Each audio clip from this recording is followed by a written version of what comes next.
We are back. Jeremy Lance, DJ Schweitzer. International break over. It's now done. Back to business. We are back to business. It was a nice little break. Yeah, back from Ethiopia. Yeah.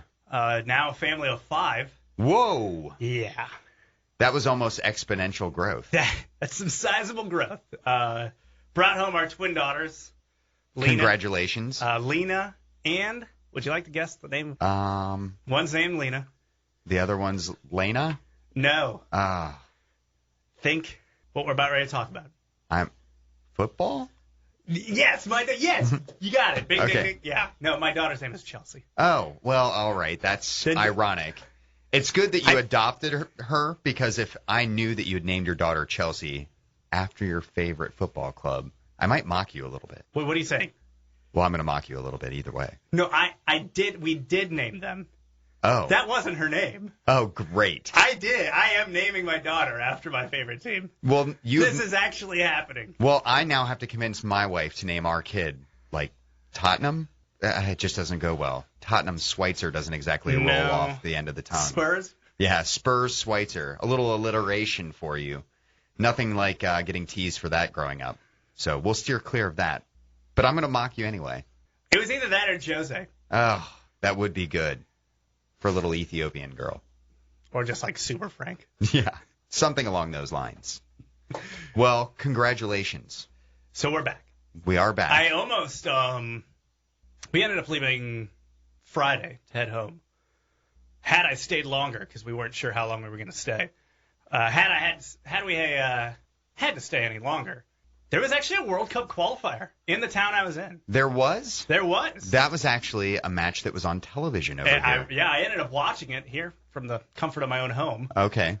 Ethiopia kind of got slapped around. A little bit. Just a little bit. Yeah. They were the underdogs.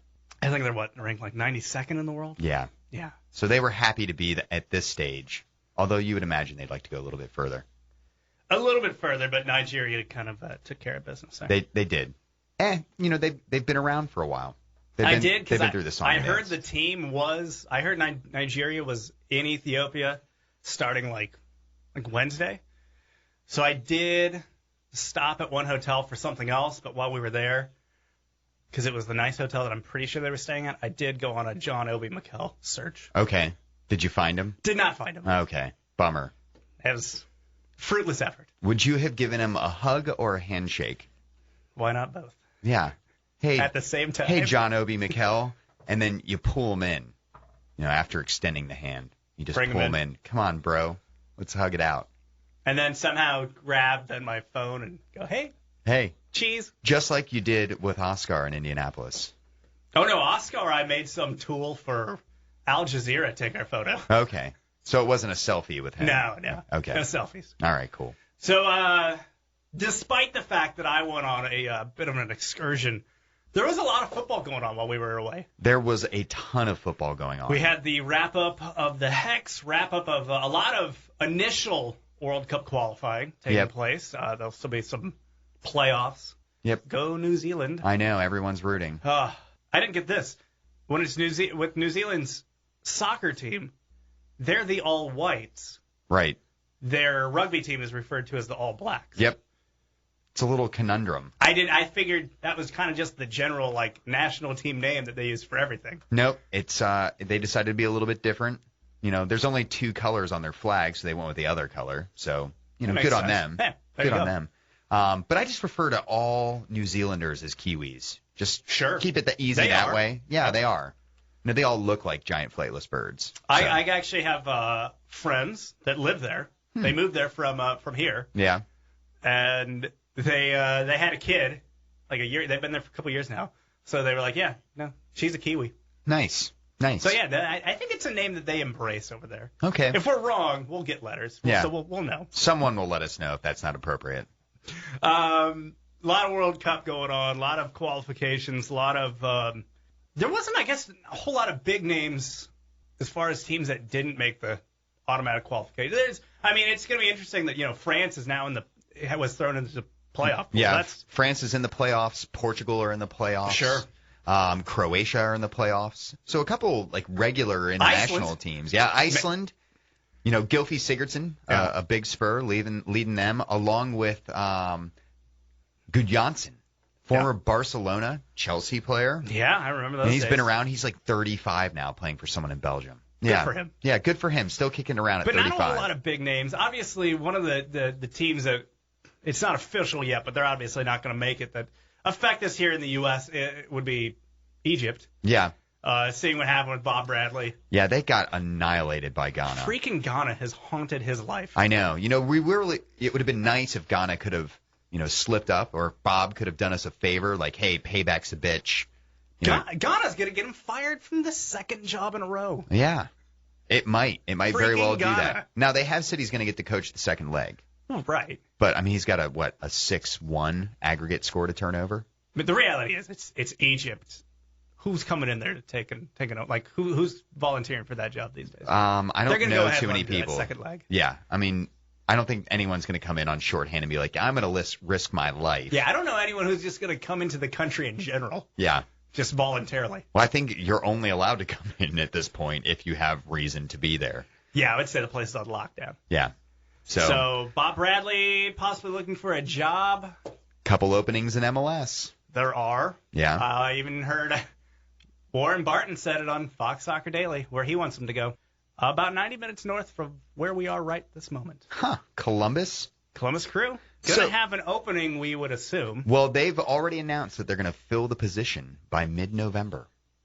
Or at least announce who they'd like to hire. So what does that mean? Like that means they've already talked to whoever this person is. So it did come out this week that they backroom dealings? A little backroom dealings leaked out that club legend Guillermo Barros Schloto did interview for. I saw that. Did interview for the job. See, here's the thing. I am currently dealing with, as a baseball reporter here in Cincinnati, just endless rumors of former Red player, fill in the blank, Paul O'Neill, Barry Larkin, yeah. I don't know. Whoever. It seems like I'm sure Elmer DeSenz is going to make a phone call here. Maybe. Is up for the job. Yeah. It's like the natural response from a fan base to turn to someone that they've trusted before and that's done a lot for the club already. And Schloto has proven himself to be a solid manager down in Argentina. He's been coaching Lanús. I feel like they might have won the title last year. So that's at least good that he has managerial experience. Yeah, and he did come out like 2 weeks ago in the Argentine press and deny that he was interviewing for the job, but that's standard fare. No one really says, yeah, I'm interviewing. Don't worry about me, current employers. I may ditch you to go back to America. But a lot of fans have been calling for Schloto for a while, and while not my favorite pick, he does have experience coaching, unlike some of the other people they've thrown out, like Brad Friedel, and maybe it would be a good thing. You don't want Friedel there? Don't get me wrong. He's an Ohio guy. We can relate to that. He's a Spur. He is a Spur. You want to go hang out with a Spur? I'm against. We just got off this bad run with a former player who had no coaching experience. By the way, that former player might be up for a potential job that opened up as well. Poland. Yeah, maybe they'll call him in. Yeah. Who knows? Based on his performance with the Crew, I'd imagine they might turn elsewhere. They don't need to know about that. No. But Brad just doesn't have experience yet. So, I'd prefer to see him have some experience. Maybe he'd be able to rally the troops. I'm obviously not in the hot seat, so I don't have to make that choice. But I do know Schloto did interview also for the New York City FC job as well. Sure. Yeah, there's, I guess, that opening. And I'll have to give credit to Morgan Hughes. He's a guy, big Crew tweeter that makes it around a bit. Mm-hmm. And he put out a pretty funny tweet that said, you go in for that interview with NYCFC and they say to you, what are your plans for managing next year? Nothing. Because they're not actually playing any games. Gonna hang out. Yep. Maybe show up to some ribbon cuttings. Yeah, I know. Just kind of. Smile for pictures. Yeah. Hold up the kit when it comes out. Something along those lines. I will be the first to wear that kit. Exactly. You have your man. So I thought that was kind of funny, but I think the Crew job seems like it'd be under Bob Bradley a little bit at this point. Oh, I definitely think so. I think a job in Europe is his. I think he could definitely I think he's at that level. Yeah, I mean, I think he could find a smaller club, maybe not in a marquee league to pick him up. But at the same time, I'd be a little surprised if he didn't come back to MLS. Is it maybe a comfort thing? Do you think maybe, the guy's literally just been through the wars. I mean, he is in Egypt. He is in a country that is in a civil war of sorts. It would probably be pretty nice to come back here and not have to worry about gunmen. Just hanging out. I don't know if Aaron Ramsey keeps up all this scoring. Yeah, well, that's true. Maybe he does need to worry about But gunmen. just come back to Columbus, come back to, the U.S., hang out in Columbus, hang out, maybe Dallas, they have a job opening. Maybe the New York FC crap will be his. Yeah. That's what the C stands for, right? Crap? Yeah, crap. Okay. Yeah, it's crap. Football crap. Crap. New York crap, football crap. Yeah. So it's a good name. Yeah, so Bob will likely find himself in a job hunt here pretty soon. You want to just take a wild guess? You want to kind of throw where I think put some money on the line on this one? The wildest one I've seen thrown out so far, hands down, was Mexico. Boy, that'd be something. I mean, he could get that job. I mean, you're only going to keep it for like a day. Yeah, so rate. I mean, there's not much pressure on you because you're just going to get fired the minute you have a bad result. So I think he'll probably find a job at a smaller European club. I could see somewhere like Holland, Belgium, maybe Germany, potentially in a second division or maybe low end of the Bundesliga. So I see him going there. To like England Championship? I could see something along those lines, but there's just this aversion to American coaches there. They don't seem to think that we know much, and the fact that we tend to hire a lot of English coaches over here kind of creates that stigma. So I don't know that he'll land in England. But you don't think that stigma extends to most of Europe, feels that way, or I think is that kind of more I think of that's an English changing thing? a bit. I think it's more of an English thing. They're still mad at us over that whole American Revolution thing. Dang Brits. Yeah, get over it, guys. It was over 200 years ago. They just don't. They're a confusing lot. Yeah. We like your sport, but it doesn't mean that you can hold a grudge for 200 years over that silly war. The British like our celebrities, our movies, our music, and our grossest state, Florida. Yeah, that's true. It is gross. Man.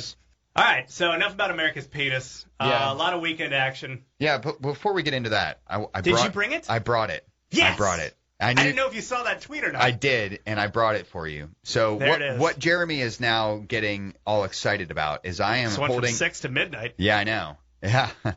Awesome. This is not for that. This is for your other head. So I am holding in my hand right now a Storelli HeadGuard. And if you're scratching your head saying, what is that? That is the headband you've been noticing on the head of one Wayne Rooney over the last few weeks. I got a unit sent over to me from the good folks over at Storelli. From your buddy. Yeah, my buddy who started the company up. He was asking if I would mind doing a review on it. So I sent it across. I'll hand it over there to you. I'll take my headphones off here. Yeah. Put this on. Put it on. Now, I did wear it's a little tight. I did wear it in a match on Thursday. So, is that why it smells like a scrotum? So I was going to ask you. I do want you to smell it. I'm legitimately going to ask you to smell it. Oh, you really want me to smell it? Yeah. Hold on. All right. Got to take the headphones back off. Take the headphones back off. I was going to say it's snug. Yeah. But I don't feel like I'm I'm losing blood flow to my brain or anything. No. Like it feels comfortable. Yeah. So we've confirmed that you have a large head. I do, dude. I have you should see the rest of my family. Oh my goodness. So does it stink? No. It has not been washed. It smells fine. Yeah. So sorry that's been on your head. Yeah. But, it's not been washed. I did wear it. I wanted to give it an actual test run out. Now is this a size 6? It's a size 6. That is the largest size they make. Okay. So I also have a large head. Yeah, I was gonna say we have pretty large heads. Yeah, that's where we stash all this football knowledge. What size do you think Rooney is wearing? Is he wearing a 6? I bet he's wearing a 6. He looks like he's got a Shrek head. Yeah, he does have a big, head like he should be mining coal. Old ogre face. Yeah. Yeah, no, I like this. Yeah. This is good. So it looks good. I feel like we should snap a picture of me wearing it. I feel like there's something safe about me wearing this where I could just go with reckless abandon. Yeah. Just add a ball. Here we go. Pose for it. Run around in the box. You ready? Oh, look hard. That's nice.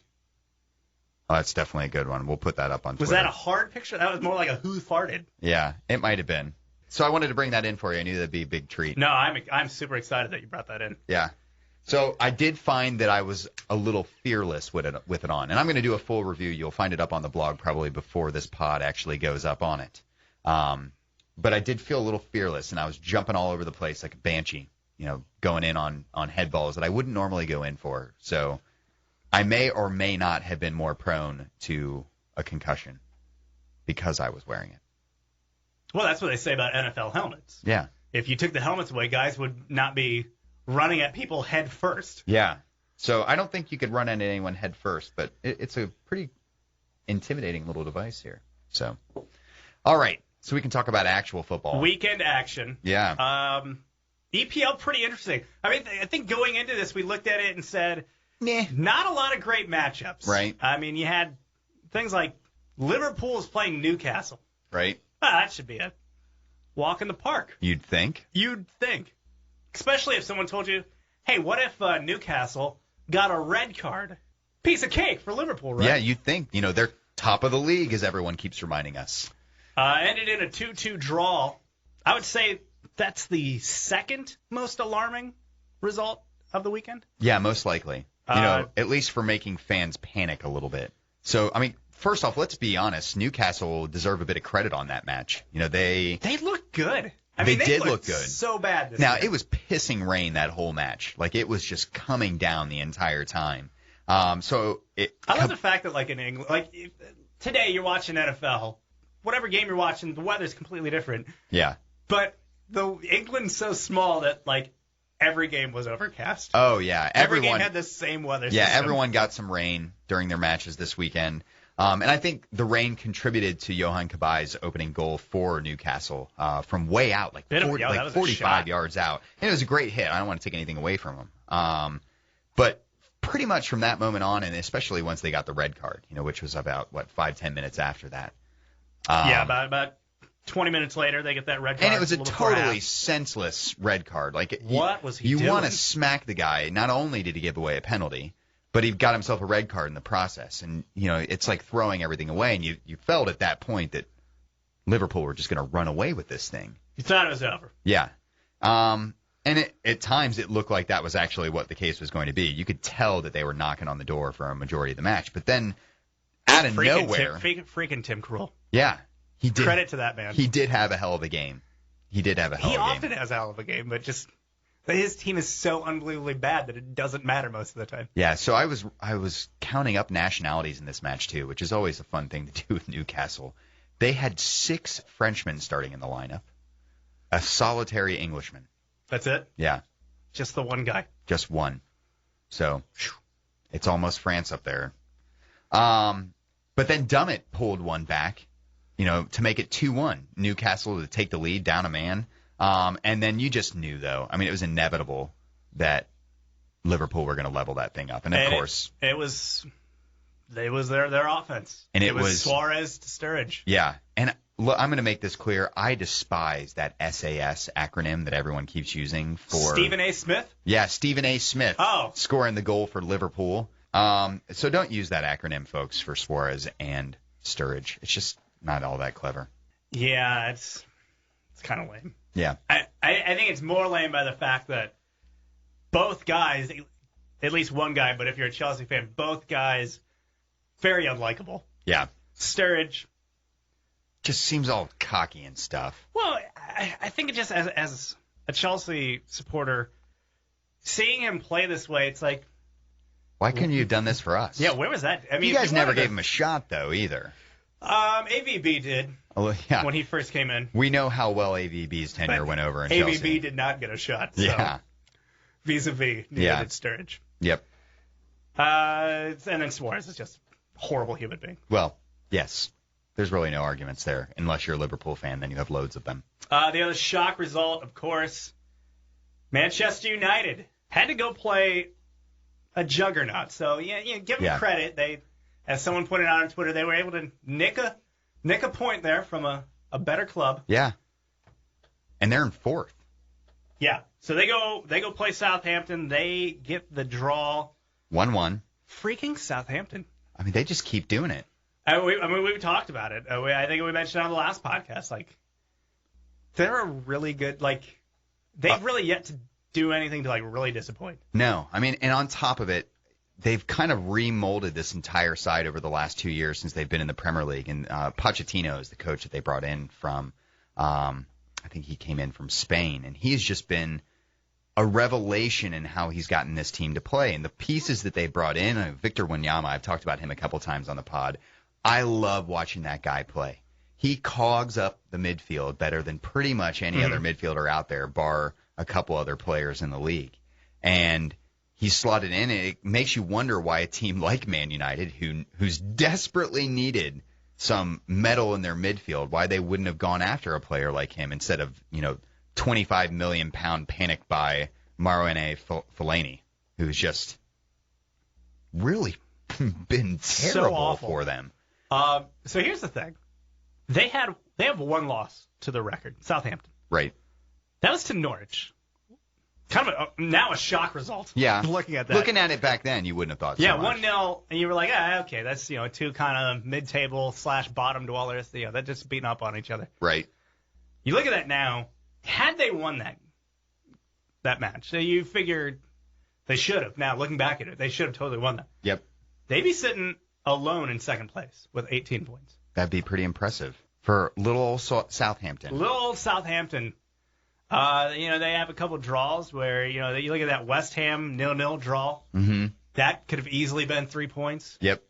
They drew with Sunderland second week of the abject team in the league right now. Is that still Sunderland's only point? It might be. I think it is. It might be. Yeah, that's their only point. Ugh. So you look at the Southampton club. They're doing really good, and honestly, they should be almost a little better than that. They have a couple results that should have been better. The way you're talking, you almost sound like you think they're title favorites or something along those lines. I mean, do you think they're really capable of challenging it all? I don't know if they're able to hold out through a full season. Yeah.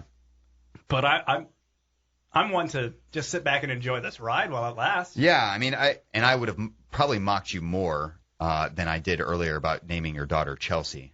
So they said had you picked that. But at the same time, had I named my daughter Southampton? Yeah. Well, not only that. Old Southie? But if you had said that they would have been, realistic title challengers, I probably would have had to slap you. No, I don't think they're realistic title challenges. But they're sitting in sixth. They're getting, some decent results. They keep playing well. I mean, they had that win over Liverpool. This United draw.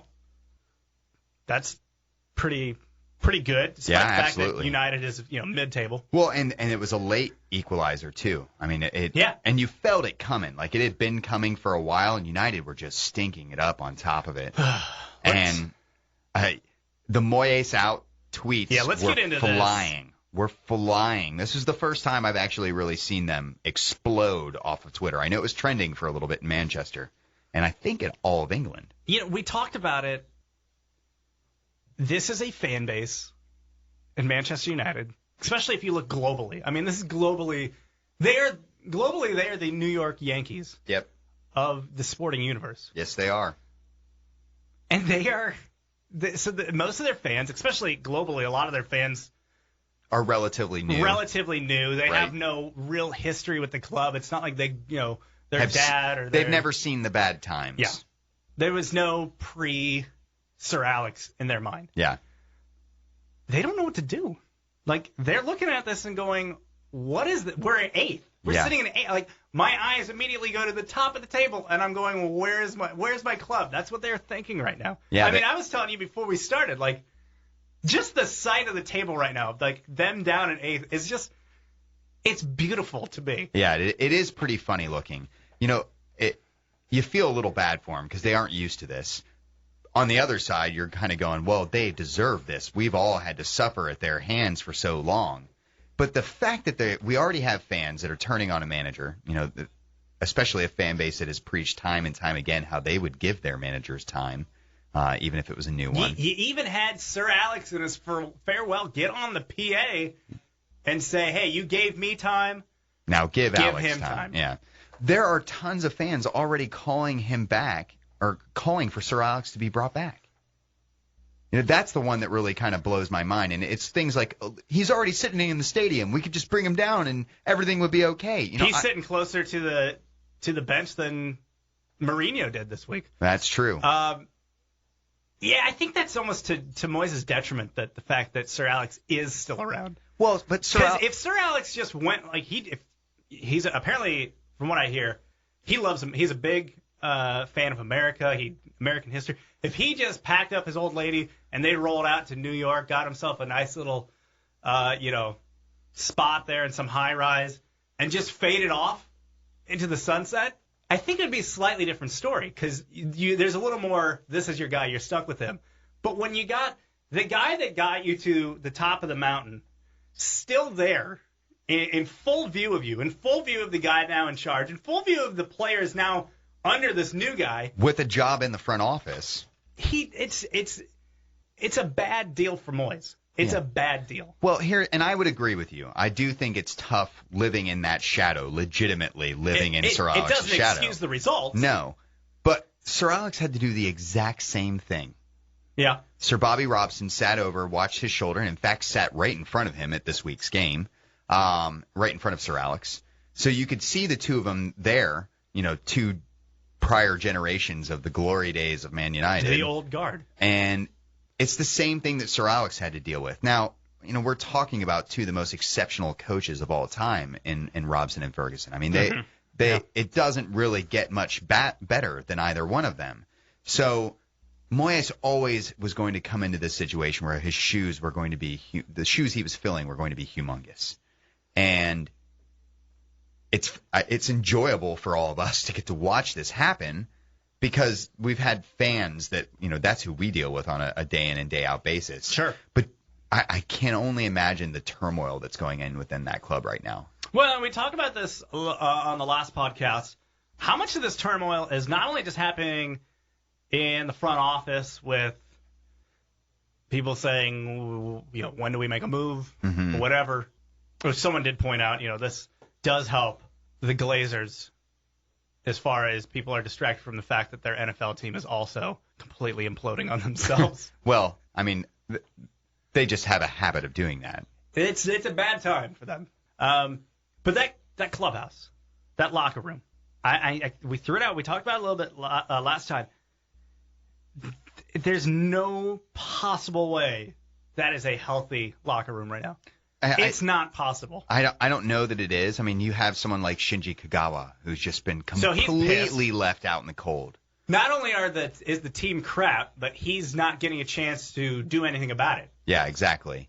It's a weird situation because some of the old guard are kind of being phased out. Ryan Giggs has been used pretty sparingly, but he still came on the other day. When you'd think someone like Kagawa might be more impactful because he's not turning 40 in a month.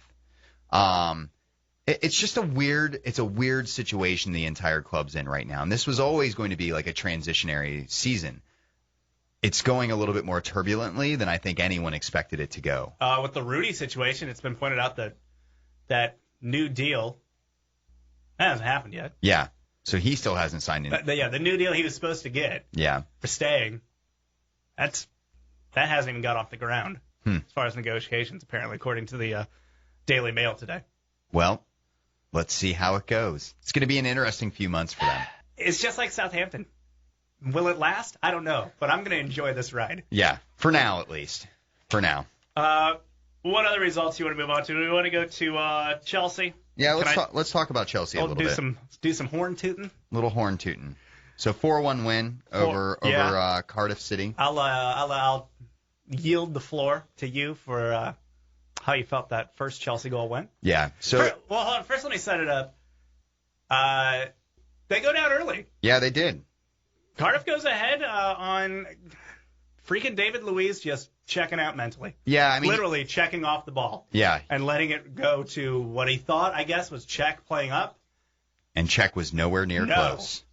So, definitely a lapse in the back, but everyone kind of knew that this result was waiting for us, if you will. Yeah.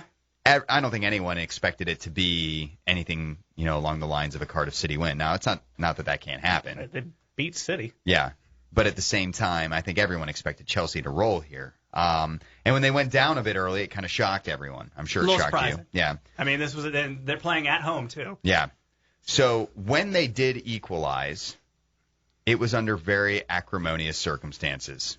And if you missed out on this, I don't know how you possibly have, but the Cardiff City goalkeeper was bouncing the ball after picking it up for whatever purpose. I can't remember exactly what happened in the lead up. Yeah, I think he was just kind of getting ready to punt the ball out or distribute it out. He was doing a bounce, and sneaky Samuel Eto'o just kind of lurking behind him. While the bounce is out or happening, he pokes the ball away. Yeah. And right to Hazard. And Hazard manages to finish it well. First Hazard sent it to Eto'o, who, for the second time this season, completely throws up on a point-blank range open net. Yeah, and it falls to Hazard, who then finishes. Finally. Somebody had the wherewithal to put that in the back of the net. Right. So, by rule book, and there has been some discussion about this, but by the FIFA rule book, when you bounce the ball as a goalkeeper, you are technically still in possession of the ball. Okay. Eto'o poking the ball away there is a violation of that rule. So why didn't the ref do anything about it? Because some refs don't necessarily read the rule that way. And why did Eto'o do it? Like, if he knew, shouldn't he know, hey, this is illegal? He did, I'm sure. Or did he know the fact that some refs let it go? I mean, I'm sure it's definitely the latter. It's happened in the past where it's also been let go, right? Exactly, and that's why that rule is now worded the way that it is. So, when you toss the ball in the air when you go to punt it, it's still technically in the keeper's possession there as well.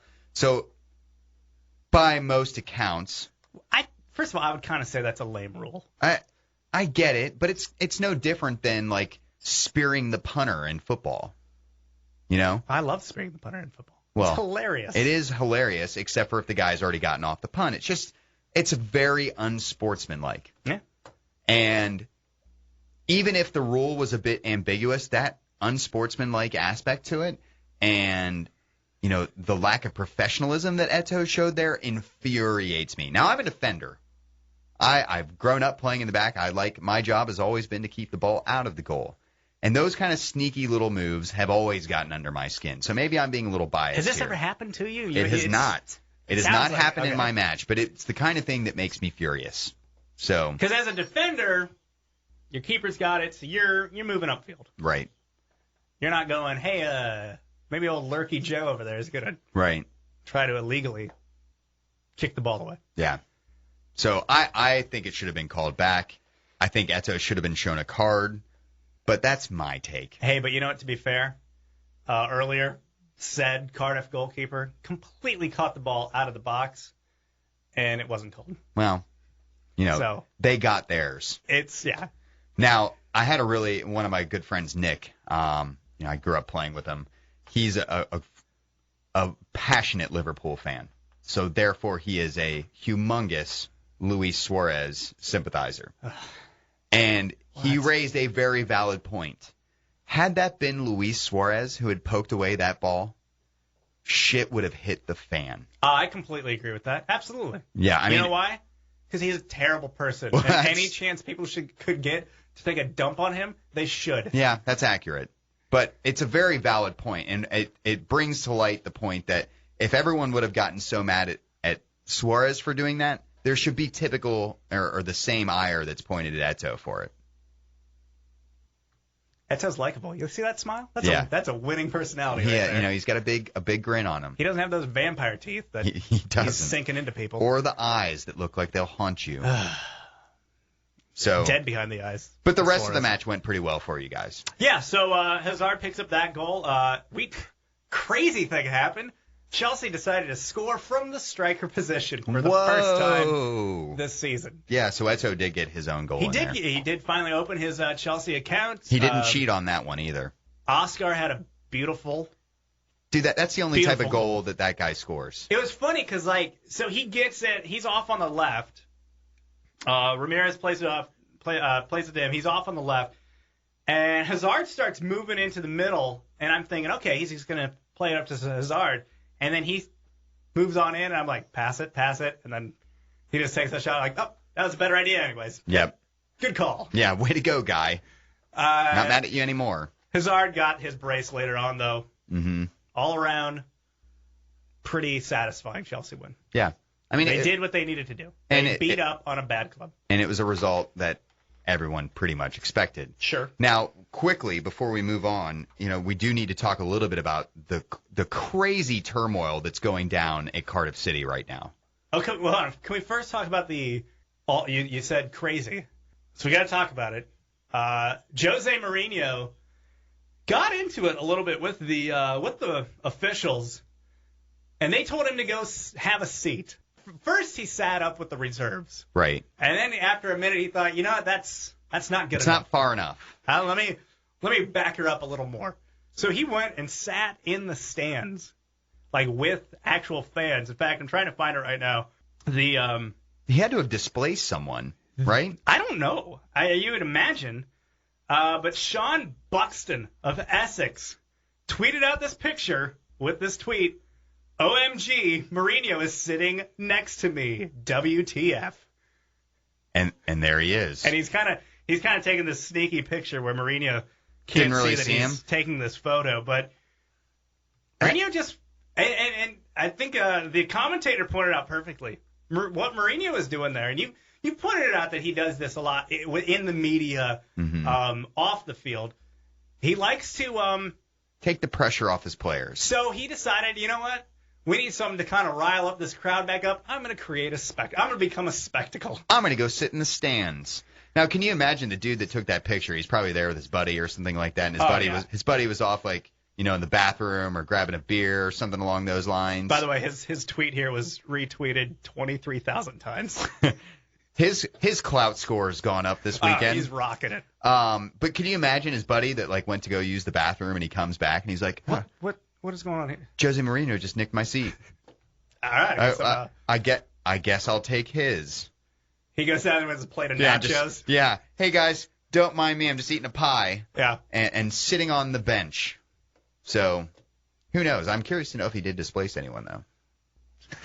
So that was a little crazy. Always lively with Jose. Yeah. Cardiff City. Yeah. So there is more drama on the other side of this fixture over in Cardiff City. People still pissed off about the red jerseys? So the red jerseys still have people a little riled up. Vincent Tan, we've talked about him before. He's definitely the craziest owner. For the most part, he's the craziest owner in the Premier League right now. He tucks in that kit like a champion. Yeah, over top of the suit and tie. Yeah, right into his slacks. But he's really been on an ultra crazy streak. Like, you think you'd stop, somewhere along the lines of changing the club's crest and colors and all of that kind of fun stuff. But no. I would imagine with craziness, once you start, there is no stopping. Yeah. So it continued on. And this week he displaced the club head scout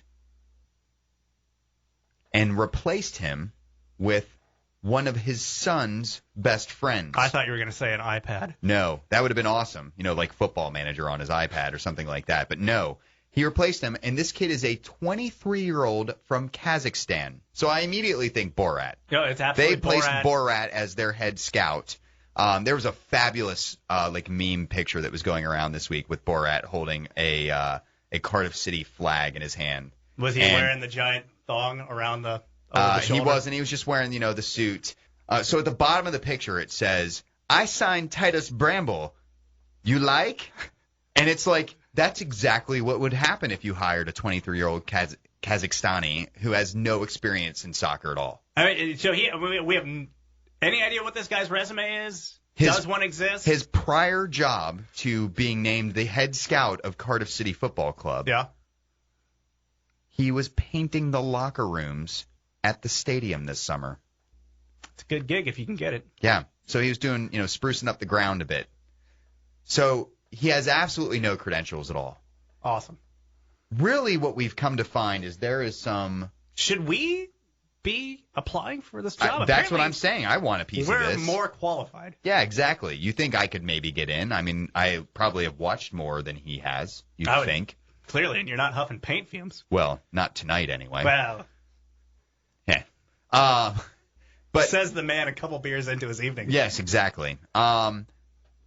So he does that, but what has really come out immediately afterward, manager of Cardiff City, Malky Mackay, who might have the greatest name in management in England at the moment, came out and said, if the owner doesn't come out and tell the fans what's going on behind the scenes right now, then I will. So kind of like a threat. to the owner, the guy who pays his salary. That's always a good move. Yeah.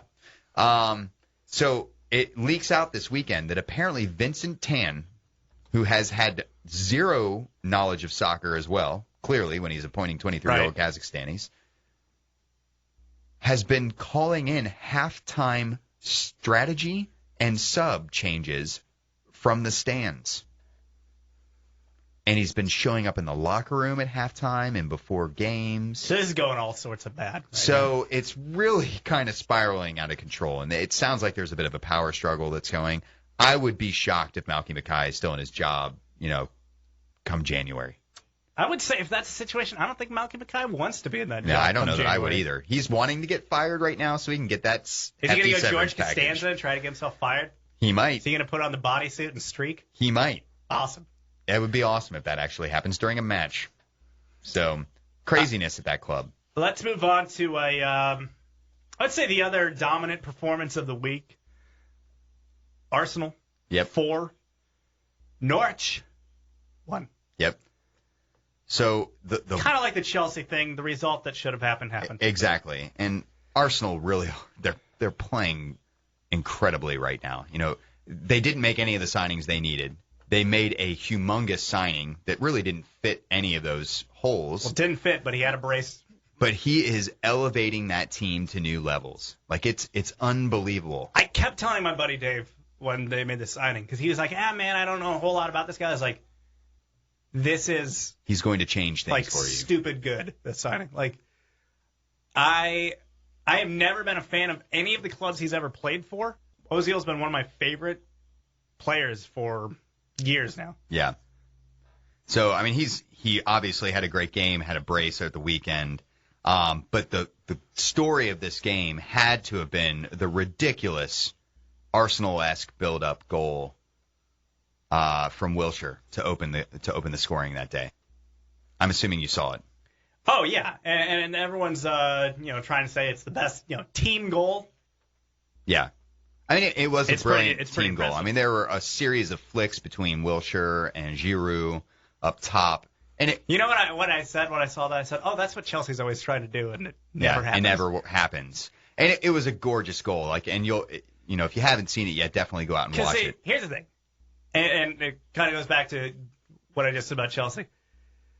If that didn't go in, you're saying to yourself, that's too many passes. Yeah. Way too many passes. Yep. Somebody's just got to put it on. It's just Arsenal trying to walk it in again. That's what I'm always saying that with Chelsea, because they always do that, the same kind of thing. They're just doing these ticky-tack passes like in the box, like someone shoot the freaking ball. Yeah. So luckily it worked out. It was a gorgeous goal, but they really did just kind of roll over an arch. It was not a good result. No. At least for the Canaries side. They had a decent year last year. Yeah, it's really kind of fallen to pieces. Oof. Chris Hughton's maybe lost the plot a little bit. So. Yeah, I would say so. Another blowout. Swansea had a nice blowout over Sunderland. Good Lord, they just can't get it going. And, poor Josie Altidore. I hope he can get a loan move away or something in January, because it's a sinking ship, and it could not come at a worse time for our national team. No. And we need Jose playing top flight football, and right now he probably playing better football on an MLS squad right now. I mean, they are beyond bad. I mentioned it a couple weeks ago. We talked about how bad things are going. And every time I talk about Sunderland right now, I'm just thinking about Blackburn's relegation a couple years ago, and just how it started bad and it just never got better. And I remember etched in my memory the images of that final match when they were they were officially relegated. And they threw the chicken on the field?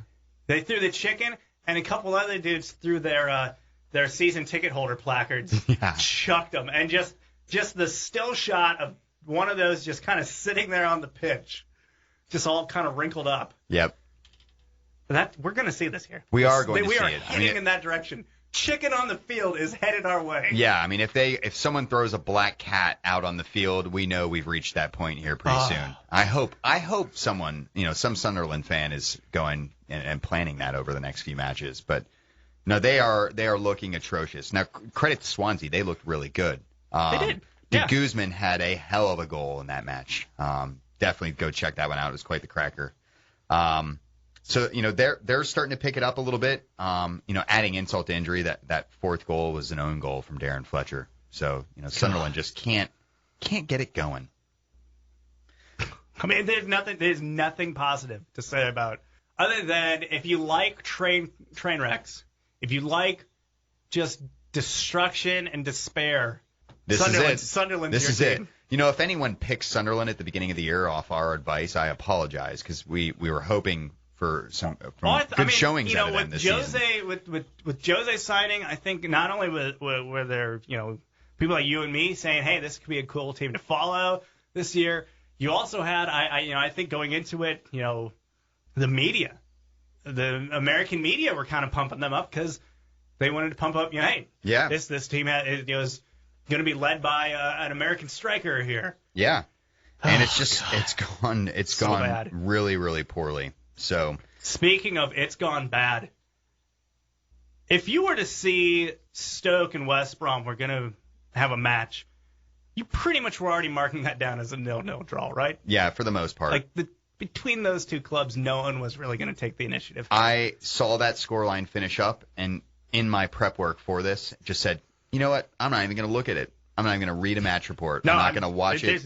What's there to read? No. What's there to read? Another goalless draw was Stoke, and you can repeat that ad infinitum forever. So Everton had a nice little 2-1 win over Hull. Yep. Kevin Morales and Steven Pienaar on the board for them. They're still playing good football. Yeah, they are. They're still above United. Yeah, and doing just fine without the big wig. Yep, just right over there. Just hovering right over them there in 7th right now. Yep. So we can talk about today's match a little bit. We can. Quickly, City. Oh, 3, yeah. West Ham, something. Who cares? Yeah. 1. Oh, good for them. Yeah, they went strikerless again, just like they did against Spurs last week. You thinking, hey, maybe we've struck gold here with this. It didn't work out for him this time. That's a shame. Yeah. But City did look, Aguero had a brace in that, and he is looking like he's found his legs again this season. I think he's playing really, really well. So, one to watch. If you didn't already know he was a good player, I guess. I didn't already know that. Yeah. No. Let's move to today. Tottenham 2, Villa 0. Or I guess it's the other way around since Villa was the home side. They were, but either way, same result. That's still 3 points. Spurs, they came off that thrashing from West Ham last week, and it really did sting. It was like 2 weeks of reflection and depression for me, having to sit through the entire international break, pondering, how are they going to respond to this? And they responded well. A 2-0 win on the road is obviously a good result. Mm-hmm. Andros Townsend is just on fire right now. He's playing good football. Did really well for England over the international break. Someone had to. Yeah, someone did need to do that. And has been playing pretty darn well, pretty much since his loan spell to QPR last season. And he has brought his good form from the international break into this fixture today and had just an overall spectacular game. Like, it's one of those things where he's making you kind of go, Gareth who? Because he's picked up kind of in that same role where he runs at the defense and can create from all sides and can score. So I'm really excited about him. I think that was impressive. But the bigger news for me this match was Bobby Soldado getting a goal from open play. How about that? I am pumped about that. Holtby did feed him through with a fabulous little pass. It was a great little feed. Paulinho was the one who made the final pass, but Holtby was involved in the sequence. And it was a nice ball through, but he broke in, and it was one of those things where if he misses this goal on the space that he has right now, we may never see him hit top form this whole time. But luckily he finished it off. So for me, that was probably the highlight of the day. But I thought Spurs looked pretty good. Sweet. Yeah. So one more match Monday. It's Sunday night we're recording this. Yep. Crystal Palace Fulham, which goes to show that Monday Night Football in England is just as bad as Monday Night Football here in America, where I believe tomorrow night we also have Vikings Giants. Tasty. So both of them sound really good to see enticing. Good to see that franchise has really fallen on their face, the whole Monday Night Football thing. Yep, exactly. It's a London Derby that no one cares about. Nobody wants this. Yeah. So, all right, let's talk a little World Cup qualifying. There was a lot of it. Yep. Dudes qualified. Yeah. All sorts of qualifying going on all over the place. Let's hit the main one, obviously. The Hex wrapping up. USA, first they had a nice little jaunt against Jamaica there in Kansas City. They did. Run up 2-0 win. Don't call it a dos a cero. I think they speak English. They do. They do speak. So it would be it's just 2-0. Yeah, just 2-0. That'll do. And maybe smoke a joint. Yeah. 2-0, Mom. Yeah, there we go. So USA goes in there, grabs themselves some Kansas City barbecue, gets themselves a win, supplants the top of the Hex. Yep. And the nice part is they wrapped up all of their home qualifying matches with wins. Yeah. So that's a pretty rare occurrence in the Hex. That is pretty good. So that's obviously impressive. So that was Friday. Moving over then to Tuesday night. The table was set. The situation was this: USA. Tuesday was weird. Yeah. Tuesday was just the situations just became weird because you had the way it was set up with USA basically kind of holding Mexico's fate in their hands somewhat with the fact that a Panama win would likely see Mexico out if they lost, which they went ahead and did. Right. So we were seeing Mexican fans rooting for Americans rooting for the Panamanians. It was weird. Up was down, left was right, cats and dogs living together. Mass hysteria. It was weird. Yeah.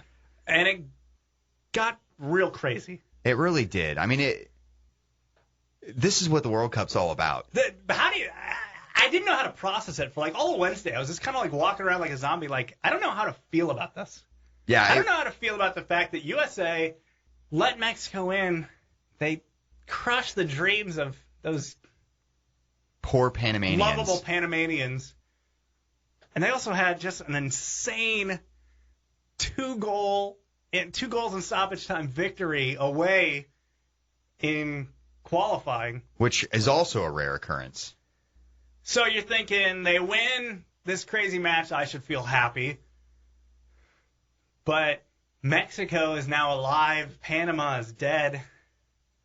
It was just didn't feel good about it. It was a weird emotional night. You know, you kind of get torn from what you would like to see happen and what actually did go down.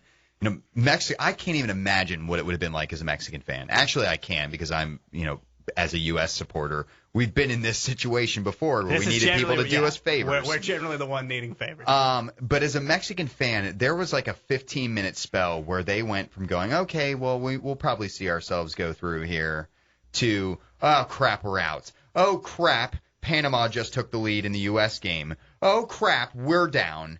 And, they're at the lowest of lows at that point. Like, I can't even imagine, that gutted feeling.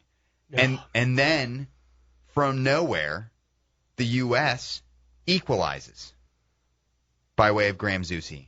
And we got probably one of the most epic announcing jobs we've ever really seen. Yeah, I mean, it's unbelievable. Costa Rica retrocede, balón de Estados Unidos, 3/4 de cancha. Atención con el centro, Estados Unidos, ¡gol! ¡Gol!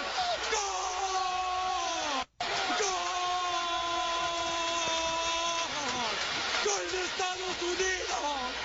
We love you forever and ever. God bless America, doctor. Estados Unidos nos mete la reclasificación. Estados Unidos. The man is beside himself. I mean, it is unbelievable listening in on this. This is a Mexican commentator calling our game and Graham Zusi scoring and leveling it up against Panama. Yeah, they kind of got a split screen going with the two games. Obviously, there's really nothing to see. Yeah. Costa Rica-Mexico match. And they are still, right now, they're just slanting the Mexican team for how poorly they performed and basically thanking us over and over for doing them this huge favor and how they don't deserve it. Here's a bit of the transcript. It's because of the USA that we are being placed in the playoffs. Because of them. Not due to you. Not any of you in the green shirts. It was them, not you.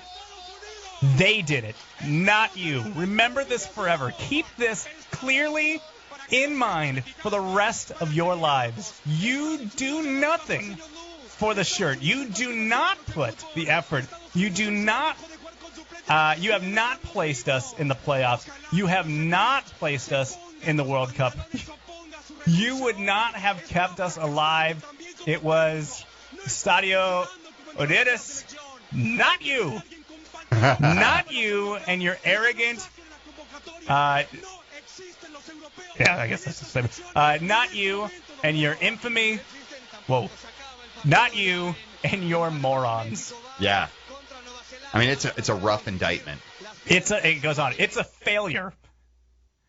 And undeserved to go through to the playoffs. We had no arguments to earn the playoffs. The USA, with subs, with many subs, as the visiting team shows us once again what the USA is all about, how to play the game with dignity, how to approach the sport. Mexico is a horror, just terrible, a failure. I mean, you don't get that kind of glowing review of the U.S. from Mexican commentators very often. One more little snippet. The USA has surpassed us. Yeah. They are better than Mexico in soccer. They even have the luxury of playing their subs and keeping us alive. I hope our coach wears the pants and resigns. He has failed as coach. Well, the guy was in the job for like 2 whole days before he actually lost it. So yeah, that's astounding. It was really kind of unbelievable.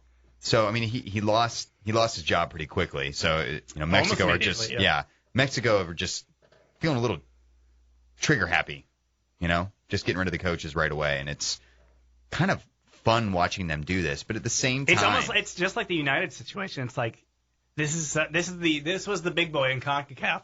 Yeah, and they are floundering. Yeah. But again, I want to get back to this. Just the wackiness that was Tuesday night where, as an American, I don't know how I felt about this. Like, I always want the USA to win, but, like, man, that would have been really awesome had Mexico not qualified. Yeah, I mean, it would have. I could get over, as you kind of have to learn to do in CONCACAF, I could learn to get over a meaningless away loss. Probably by 8 a.m. on Wednesday. Yeah. I mean, it wouldn't have taken very long. I'm just, okay, well now what you going to do? We're still in. It doesn't much matter. They had more to play for than we did. Yeah. We had an experimental roster. They didn't, whatever. So it's weird. You hit on it a little bit. I'm totally not cool with this concept of rooting against the U.S. national team. I can't do it. I can't do it. And there were a lot of fans that were like, man, I hope we ship like 10 own goals, tonight so that, there's no way that Mexico can get in. But that's not us. That's not American. America wins. We win, we play, we try every time. We're not going to just, I mean, if this was, it was pointed out by a lot of people that if this is end of the season Serie A match and one team was trying to stay alive and the other team didn't matter, won or lose, they were already wherever they were going to be. They would have done them a favor. They would have absolutely done them a favor. Yeah. And apparently the Panamanians were like straight up like asking the guys on the pitch like, hey, take it easy on us. Can you guys, go a little bit easier? Yeah, I do like the fact that our national team showed a lot of professionalism and character there. Yeah. Like, that is not something that we as U.S. fans have been treated to very often. Well, and as Beckerman was quoted as saying afterwards, like, I kind of just told him, hey, they're going to Brazil, but I don't know if I'm going to Brazil. Right. Like, yeah. I'm earning my spot right now. Exactly. And I enjoyed that aspect of it. While it would have been great seeing Mexico knocked out, I think it would have been really bad for the region to actually see Mexico knocked out. Yeah. Yeah, we would kind of give a lot of credence to those, especially in Europe, that look at CONCACAF and go, why do they get 3.5 spots? Yeah. I mean, there are definitely other regions that feel like they're deserving of the automatic bids that we get, not to mention the playoff bid that we get as well. And not having Mexico in a World Cup gives a lot of argument there, backs up that argument. The other side of it is when it comes down to things like rankings, you earn your rankings based on the strength of the ranking of your opponents that you play. Sure. And those kind of things, long term, when we're looking at how the region's developing. But Mexico's ranking's not going up. No, it's not going to go up. It's definitely going to go down. Yeah, probably they some still more. did lose that And match. And let's be clear, they still have not qualified for a World Cup. They still have this playoff game against New Zealand. Home. Yeah. I mean, they have to go all the way to freaking New Zealand. And I don't think anyone really appreciates how far away that country actually is. I got some friends us. that made the trip to visit my friends that live there, and I would say the 4 of them can vouch for it. It's a bit of a haul. It's way off. So that'll be a tough trip for them, regardless of how poor the All Whites are. They are a very bad side. And the team that showed very well in South Africa a few years ago, Yeah. they've mostly retired at this point. Didn't they beat Italy? Yeah. Which was insane. Yeah. Yeah, I was gonna say I was looking at a little bit of a glance of their recent results. They're like only solid. They had a lot of draws with a lot of crappy countries, and then I think like a win against Tahiti. Yeah, which is odd. Tahiti was everyone's like favorite, the darling of the Confederations Cup this summer. Yeah, a lot of semi-professional players. Yeah, but the thing is Tahiti had to beat New Zealand to get into that tournament, and they did. So that should tell you how bad this New Zealand side is. They're a bad side. It's not anything that Mexico shouldn't win. We're going to need a miracle. But at the same time, Mexico have not exactly proven themselves to be what we would expect from them anymore. And, at this point, there was a lot of talk, and I would agree with it. Like, I would not be surprised if there's some Mexico players that would normally start. I mean, we've already seen this a little bit with them, that are going to refuse the call-up. Yeah. I would not be surprised if a decent amount of them refuse the playoff because they don't want to deal with it anymore. Yeah, the pressure. What if I'm the one responsible for us losing down there? So, yeah, it'll be a really interesting situation next international break when those guys all get to meet up and settle that score. Mid-November, I think. Yep. I'm just glad it's not us. No. So, like you were saying, just like with the United situation, let's enjoy this just a little bit. Have some fun. But secretly, I'm pulling for them to actually get in. I think it's better for the region down there. I don't know if I can do that. Because I'd love to meet them again and beat them again. So that's World Cup qualification. Mm-hmm. We talked about it earlier, a lot of interesting results sort of in Europe. We had some, the Bob Bradley situation is one that we'll have to keep an eye on how, yep. I mean, they're not winning. And making up those goals even at home is just not going to happen. Yeah. That's kind of a story that's going to kind of come from this. Another story that came from this whole situation. A little more U.S. rivalry, little Mexico rivalry. Speaking of the two teams we were just talking about here, U.S. and Mexico, did I see this wrong? Did the Outlaws get or are going to get sued? Yes, they are. Oh, okay. Yeah. Please enlighten me. So the American Outlaws, obviously the largest U.S. supporters group here in the States. We've not exactly been kind to them on the pod so far. No, but, in fairness, that's a lot of us sticking up for our own. Yeah. We're Ohioans. So we've been a little defensive of Columbus and our treatment in the lead up to the U.S.-Mexico game. Possibly bringing in Seattle Capos to, lead us in cheering, which we've never done before or needed before. And ultimately we had Capos, but they were locals. But anyway. We were a little critical of that decision by AO. I'll say it. I'm coming at this as an observer. I'm not a member of AO. I've thought about it. I still might do it, but at the moment, I'm not. Yeah. So I am a paying member. Okay. Yeah. So maybe you have a little more clout than I do because I'm just the guy on the street kind of just looking at what's happening here. You're an actual member. You pay to kind of have a say, I guess. Yeah, exactly. And, AO has really rose to prominence over the last few years. They've been amazing. And you'll see. I mean, seeing their turnout in Columbus, every chapter had their own scarf, their own this, their own that. Awesome. Yeah, it's really cool, and the organization on the whole is doing good things for the sport in this country. So I'm 100% cool with that. And there's always going to be, when an organization like this kind of rises up, there's always going to be some, dissension within the ranks, and those kind of things you would expect a little bit.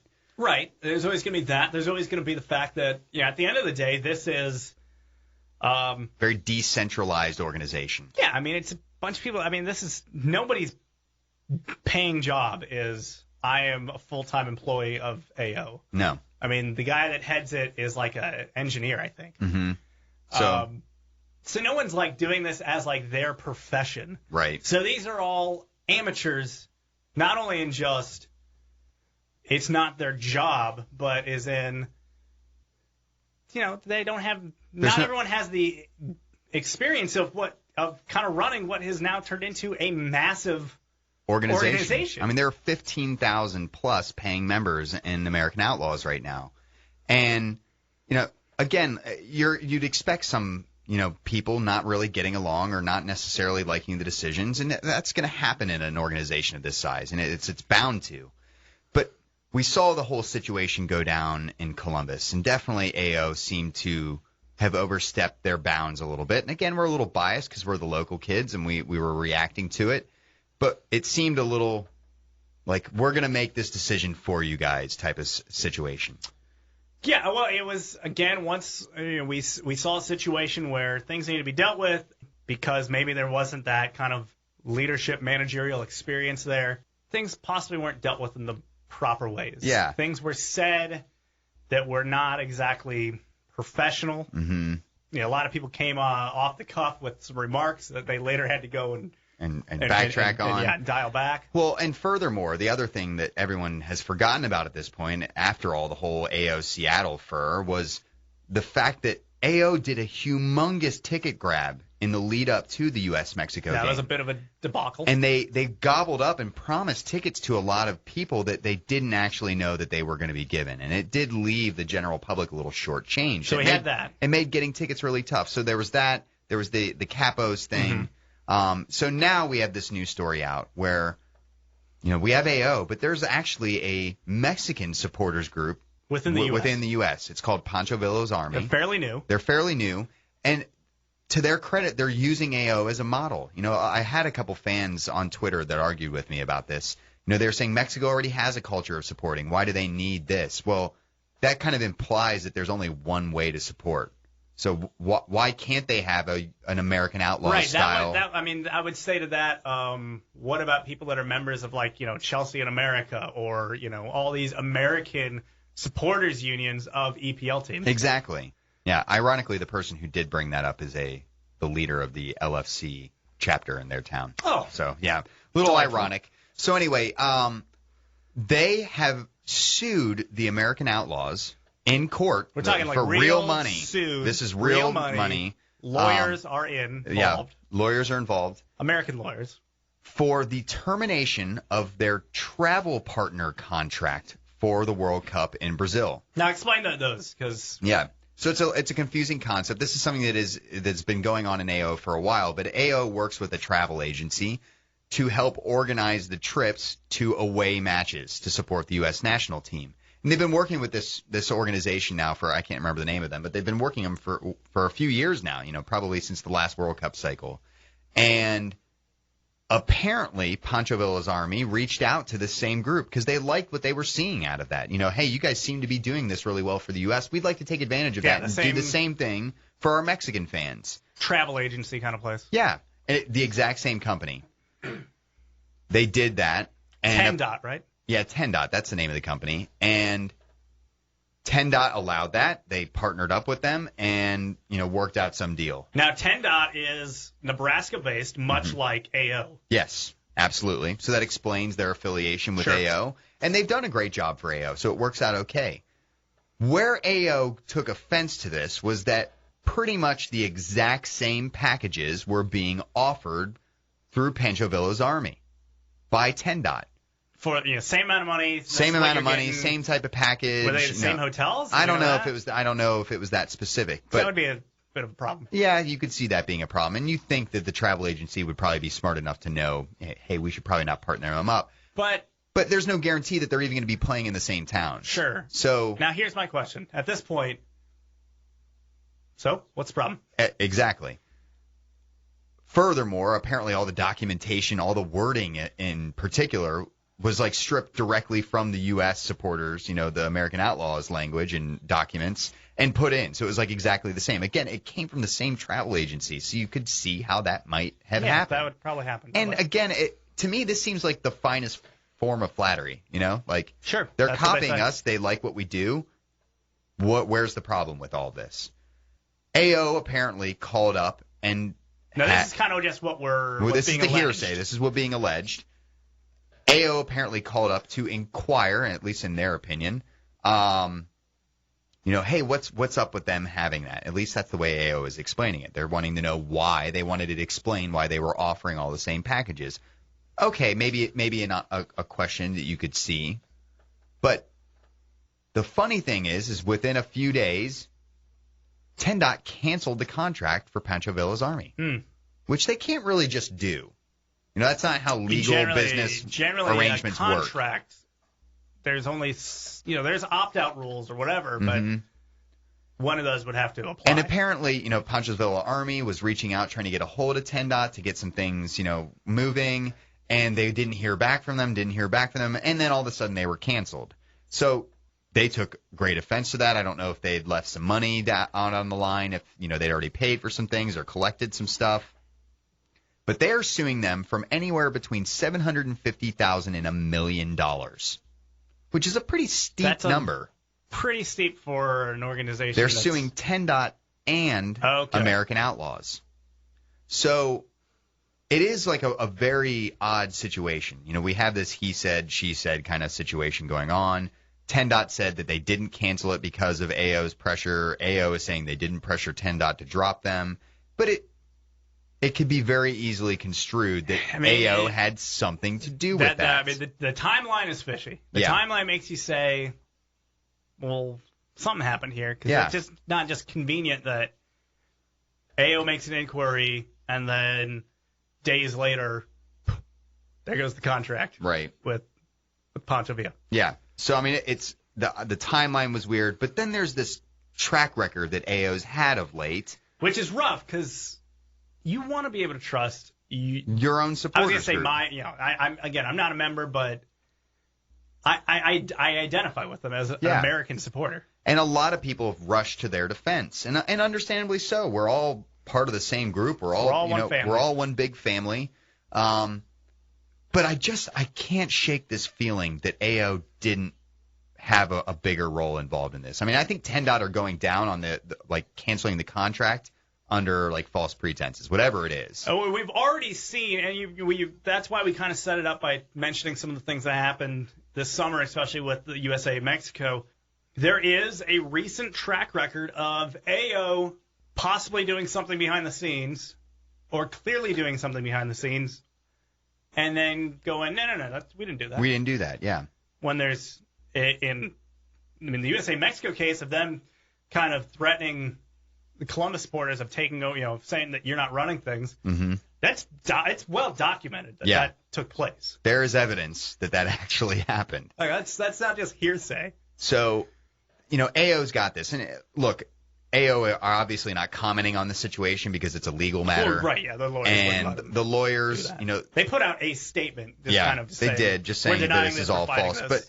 Again, they're denying something again, and it's just kind of like the John Terry situation where you can only deny things so many times before you go, you know what, you were probably involved in some of that stuff. I just find it ridiculous that what is being alleged is AO, the American Outlaws, the supporter union that supports the U.S. men's national team, is going against one of the foundations of this country, which is capitalism. Right.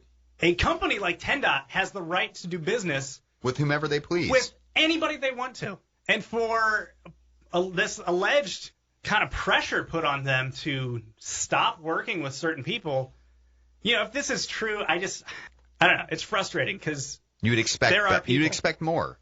AOs are people, so we're always, even if we're not a member, even if we're just a casual fan of the U.S., that's who we're lumped in with. Right. I don't know, it's frustrating. It is. And you mentioned this track record, what's happening, and part of you has to say, and we mentioned it just a little bit ago about the fact that this is not a organization where this is someone's full-time job or something like that. Right. And I understand that. I mean, they don't necessarily have the experience of running something like this. Is this a situation where possibly, and I'm not saying anyone's personally at fault for this, but this is what happens in real organizations and businesses, in sports teams, whatever. When things like this happen, does there need to be a switch at the top? I think there might be. I mean, credit to whoever that, to these people that got us where we were, but sometimes you need to have a change. Yeah. And I'm not calling anyone out personally. I'm not saying anyone should lose their job because they're not actual jobs. Right. But when you have this recent continual storm of problems, something has to change. Yep. Even if you could prove, which at this point you can't on the USA-Mexico stuff, that the organization was never at fault for any of this. Right. Just the stigma that's now around it means that you have to make a change. Yeah, I mean, it's something's going to come of this. Whether or not AO are able to get themselves out of this situation without having to pay out a lot of money, that remains to be seen. And look, we don't know all the facts yet. This stuff will all play out in court, and I don't want to sit here and say like I know that AO are guilty. It just I got a gut feeling. It's another black eye. Yeah. So I mean, it is what it is, but at the same time, you'd expect more from, a U.S. soccer supporters organization. At least me as a paying member, I want them to be better. So we'll withhold judgment until we actually know that they're being guilty. All right. Yeah, obviously that's something we'll monitor. We'll see how this goes. Obviously, it's a legal matter, so I think they said that the first hearing or whatever on this is not till like next year. Right. I believe. Yeah, it's going to be a little while. Yeah. It's going to be a little while. So this is something that's going to be part of the frustrating thing is it's going to loom for the foreseeable future. Yeah, we're not going to be done with this for a little bit. It's frustrating. Let's move to something that's not looming, which is Columbus Crew playoff bubble. Yeah, it's not looming because it's. It's officially. It's officially done. We'll do our big MLS wrap-up next week as the season comes to an actual end. But for the Crew, it came to an end Saturday night. It did. So, we talked a little bit about them at the beginning of the pod. Changes are coming for the Crew. We have new owner. Anthony Precourt is doing and saying all the right things. I'd like to see the responses that he's provided thus far. Sure. Kind of saying, hey, we're already looking at 2014. We're looking to take this organization places. So it's good. Now, hopefully the places he's talking about taking them are not out of town. Like, I'd like to see them stay in Ohio. And he's promised as much. Yeah, he's already commented on that. Yeah, but at the same time, you do worry a little bit that could be something I think that that's could always going to linger. Yeah. I mean, whenever you have an owner, especially an owner who doesn't live in the area full time, there's always going to be that. I don't want to say carpetbagger feeling, but you could have that there's a worry. carpetbagger feeling. Yeah, exactly. To an owner outside of the area coming in and taking over your operations. Yep. So, but we'll get to see a coaching change here shortly, so that'll be nice to actually know who we're going with for the long term. So that's going on. Obviously, playoffs are still kind of shaking out here over the coming months, and we'll see how coming months over the next few weeks. And we'll get a finer picture of that. We'll talk more about that in next week's pod. So we did get some questions. Okay. Yeah. Lay it on us. We got several questions in from Rick Gethin. He's actually... Several questions. Yeah, several questions. Multiples. So his first one was, do we think the Crew are going to be any better next year? I mean, it's hard to tell because you don't know what they're going to do as far as manager and, if they bring in a designated player. There's a lot of optimism, but that requires a lot of things being fulfilled. Yeah. Which at this point, it's just what we think is going to happen. We just need to wait and see. I would say all signs point to yes. I would agree. All signs point to Precourt's going to make moves that are going to help this club because he didn't just buy this just to dork around. Yeah. He seems an ambitious guy. He does. So, he's getting there with the fans. He's glad-handing with people. I would say... Yeah, if I'm putting money on it, I think they'll do better. I think they're going to do better. There isn't really much room to go down. Yeah. I mean how much better they're going to do? I think I'll put it right here. They will make the playoffs next year. I think that's a definitely a doable a doable thing. I think it's very doable. Considering it was almost doable this year, and they weren't very good to begin with. Exactly. Yeah, so definitely something that I think we'll see some improvement out of them. So Rick's second question, this is one probably more that'll hit home for you. Oh, boy. Given the recent run of results, can Chelsea still win the Premier League? Well, they're second. Yeah. Can they still win it? I didn't know they were in line to win it beforehand. Well, when he asked the question, I don't know that they played yet. So. Can they? Yes. I think there's a lot of uncertainty about this Premier League right now because you got the top 3 teams going into it where everyone was saying, oh, it's going to be United, oh, it's going to be City, oh, it's going to be Chelsea. Right. Well, Chelsea's in second, but haven't looked like any kind of dominant force. I mean, they've beat up on some bad teams. So far, the only other big test they had was a 0-0 draw with United, where both teams didn't really look like they were into it. Don't forget you tied Spurs. We tied Spurs. Yeah. Those juggernauts. Mm-hmm. So that was a victory of sorts, I guess. It's still so early, because then you have United's in 8th. Mm-hmm. City is, I believe, what, 4th? Yep. 5th? Yeah, somewhere around there. I think there was a lot of certainty about these 3 teams as being the contenders, but Chelsea's shown, at least in results, that they're in contention, but I don't know. I mean, what's Arsenal going to look like in a month?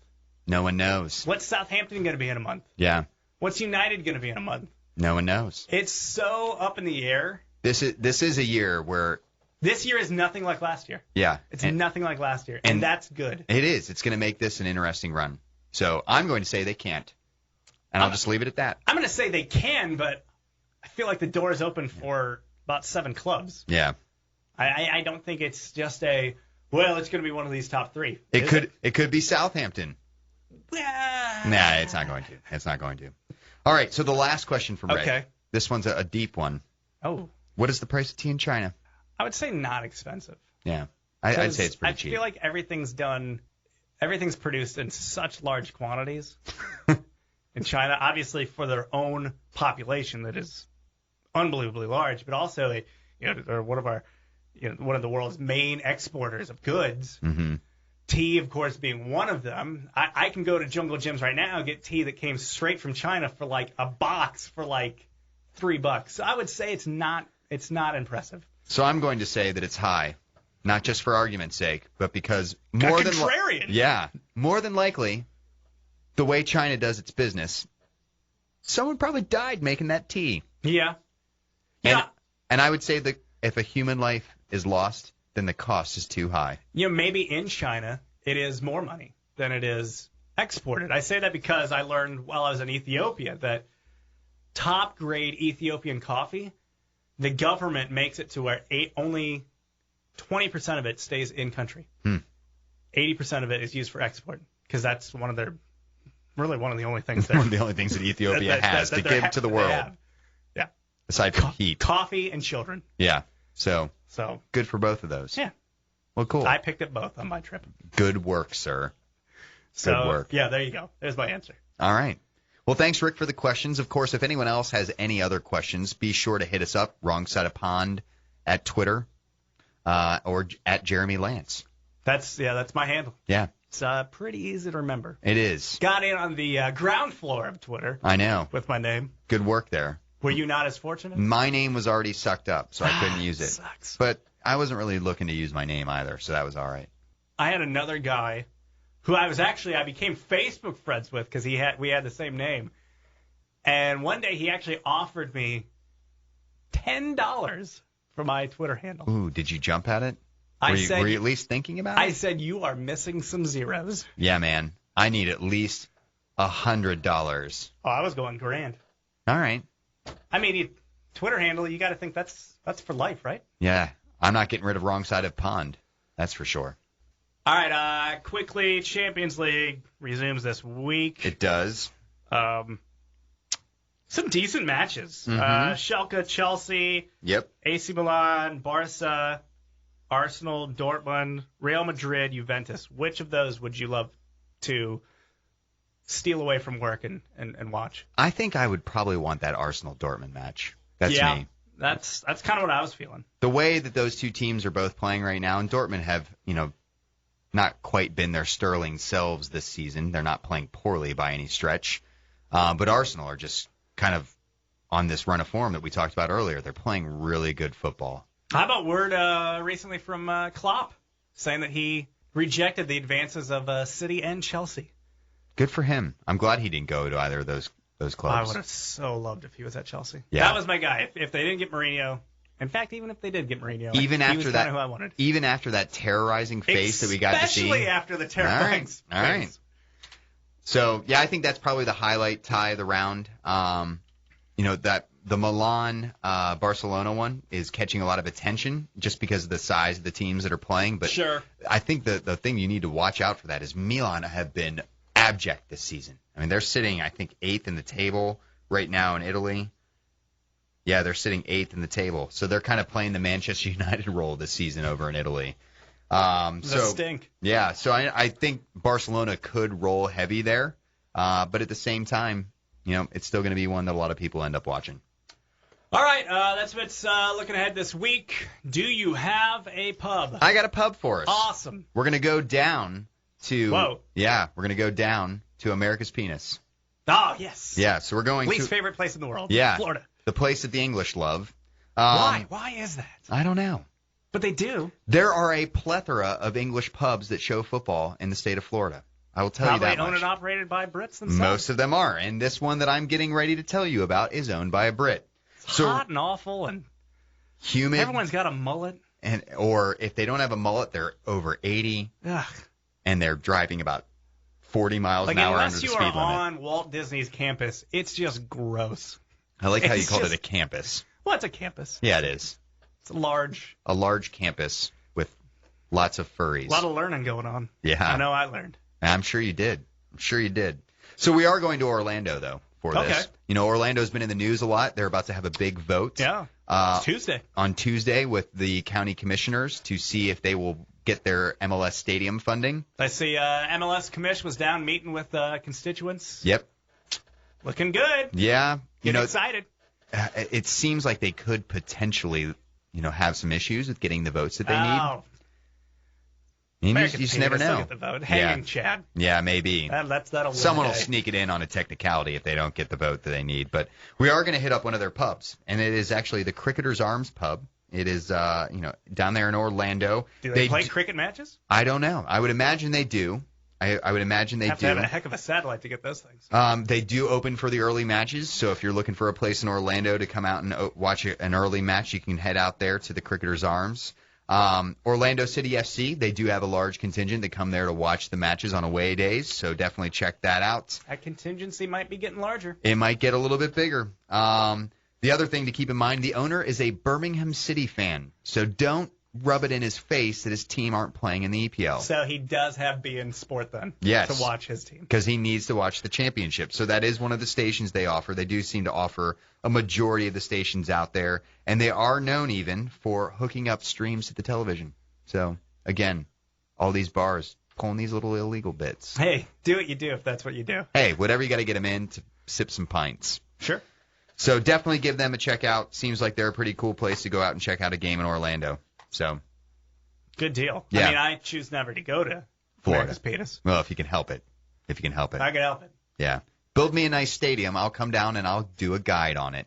So keep that in mind, Florida. If you want me in your state, you need to pass this vote. Cool. All right, that's all I got. I'm putting my stuff away now. All right, cool. Well, be sure to tune in next week. We'll actually be back. No international break to break us up. No, breaks up. We'll have some good EPL action. MLS to cover. I don't know. I think someone's playing somebody good. Yeah, someone is surely playing someone in the EPL next weekend. Oh, no, there is a big match. Chelsea City. Oh. So Chelsea finally gets a decent test, and that's about it. All right. I think everyone else is playing Gomers. Well, look forward to it, kids. It'll be a fun week, but we'll be here talking about it. All right. See ya.